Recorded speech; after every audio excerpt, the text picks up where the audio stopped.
কবরবাসীর কোন দিন জিয়ারত করলে খুশি হয়? জীবিত ব্যক্তি যদি কবর জিয়ারত করে কোন দিন করলে কবরবাসীর লাভ বেশি হয়? আমরা একটু খেয়াল করে আজকে শুনব। বিষয়টি অত্যন্ত গুরুত্বপূর্ণ। হ্যাঁ, মাতরাব রহমতুল্লাহ আলাই বলেন, তিনি একদিন কবরবাসীর নিকট দিয়ে কবরের স্থানের পাশ দিয়ে যাচ্ছিলেন। এমত অবস্থায় দেখেন যে সমস্ত রূহগুলো তাদের আপন আপন কবর উপরে বসে আছে। আর সে দিনটি ছিল শুক্রবার। তো রূহগুলো দেখেই, মাতরাফকে দেখেই এক রূহ আরেক রূহকে বলতে লাগলো যে এই যে সেই মাতরাফ যে প্রত্যেকটা শুক্রবারে আমাদের কাছে সে আসে। তখন এক কবরবাসী আরেক কবরবাসীকে জিজ্ঞেস করলো, তুমি কি তার খবর রাখো? হ্যাঁ, তিনি আমাদের কবরের নিকট প্রত্যেকটা শুক্রবার আসেন, এসে কবর জিয়ারত করেন। শুধু কি তাই না, আমরা আরও জানি যে পাখিরা সেদিন সালাম সালাম শান্তি বলে দোয়া করতে থাকে। এ ব্যাপারে আরেকটি হাদিস আমি আপনাকে শোনাবো। হযরত আবু কুলাবা রাদিয়াল্লাহু তাআলা আনহু থেকে, তিনি বলেন যে আমি একদিন 2 রাকাত নামাজ পড়লাম কবরের স্থানের কাছে গিয়ে। নামাজ পড়ে দোয়া করলাম। দোয়া করার পর আমি ঘুমিয়ে পড়লাম কবরের কাছে। এমনি আমার এক আত্মীয়, এক আল্লাহর ওলি, তিনি বললেন, তুমি আমাকে কষ্ট দিয়েছ। তখন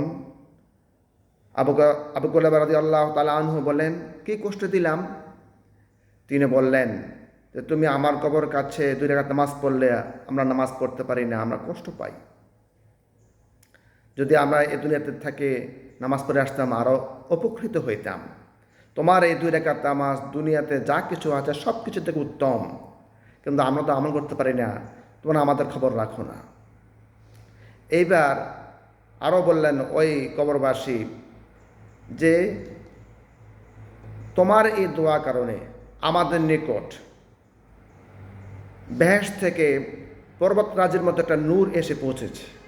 আল্লাহু আকবার, সুবহানাল্লাহ সুবহানাল্লাহ বিহামদিহি সুবহানাল্লাহিল আযীম। কত বড় কথা!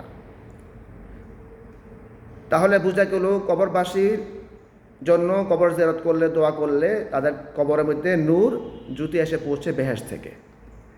আরেকটি হাদিস শোনাই। মা আয়েশা রাদিয়াল্লাহু তাআলা আনহা থেকে বর্ণিত, রাসূল আকরাম সাল্লাল্লাহু আলাইহি ওয়াসাল্লাম বলেছেন যে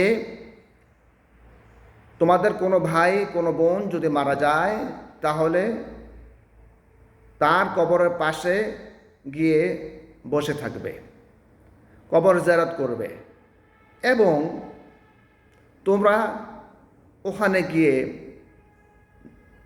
কোরআন তেলাওয়াত করবে।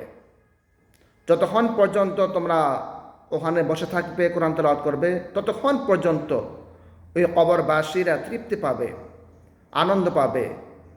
তাহলে আমরা যদি কবর জিয়ারত করার মাধ্যমে আমাদের পিতা মাতাকে, আমাদের দাদা দাদি, নানা নানিকে, শ্বশুর শাশুড়িকে তৃপ্তি দিতে চাই, তাহলে কবর জিয়ারতই একমাত্র উত্তম মাধ্যম, উত্তম উপায়। তাদেরকে আমরা তৃপ্তি দেব, আনন্দ দেব, এবং আমরা যতক্ষণ তাদের কবরের কাছে বসে থাকবো ততক্ষণ পর্যন্ত তারা তৃপ্তি পাবে।